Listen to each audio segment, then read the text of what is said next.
ପଞ୍ଚଭୂତରେ ବିଲୀନ ହୋଇଛି ପ୍ରିୟ ସାଥୀ କର୍ମଚାରୀ ପଞ୍ଚାନନ ସ୍ୱାଇଁଙ୍କ ମର ଶରୀର।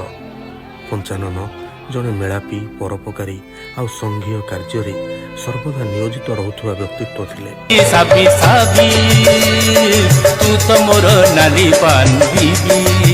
ରାଜ୍ୟ ଜନସ୍ୱାସ୍ଥ୍ୟ ଯାନ୍ତ୍ରିକ କର୍ମଚାରୀ ସଂଘ ଓଡ଼ିଶା ତାର ଜଣେ ଆଗ ଧାଡ଼ିର ଯୋଦ୍ଧାଙ୍କୁ ହରେଇଛି।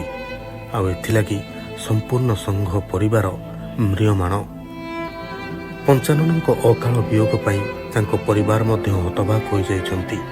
ଆଉ ପଞ୍ଚାନନଙ୍କ ପରିବାରର ଏଭଳି ଦୁଃଖ ସମୟରେ ଯାନ୍ତ୍ରିକ ସଂଘର ଏକ ଟିମ୍ ରାଜ୍ୟ ସଭାପତି ପ୍ରଶାନ୍ତ କୁମାର ମହାନ୍ତିଙ୍କ ନେତୃତ୍ୱରେ ପଞ୍ଚାନନଙ୍କ ଘରେ ପହଞ୍ଚି କିଛି ଆର୍ଥିକ ସହଯୋଗ କରିବା ସହିତ ସବୁ ସମୟରେ ସଂଘ ଆପଣଙ୍କ ସହ ରହିଛି ଏବଂ ରହିଥିବ ବୋଲି କହି ଶୋକସନ୍ତପ୍ତ ପରିବାରବର୍ଗଙ୍କୁ ଆଶ୍ୱାସନା ଦେଇଥିଲେ।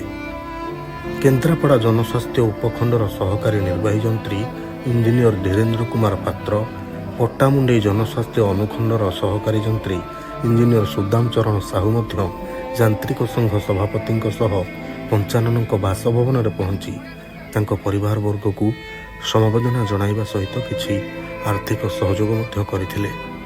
କଥାରେ ଅଛି, ମର୍ତ୍ତ୍ୟମଣ୍ଡଳେ ଦେହ ବହି ଦେବତା ହୋଇଲେ ମରଇ।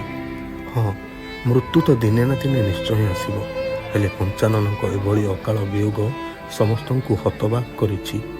ଭଗବାନଙ୍କ ପାଖରେ ପ୍ରାର୍ଥନା ରହିବ, ପ୍ରିୟ ସାଥୀ ପଞ୍ଚାନନଙ୍କ ଅମର ଆତ୍ମାକୁ ମୋକ୍ଷ ପ୍ରଦାନ କରିବା ସହ ତାଙ୍କ ଶୋକସନ୍ତପ୍ତ ପରିବାର ବର୍ଗଙ୍କୁ ଧୈର୍ଯ୍ୟ ଓ ଶକ୍ତି ପ୍ରଦାନ କରି ସାହା ହୁଅନ୍ତୁ।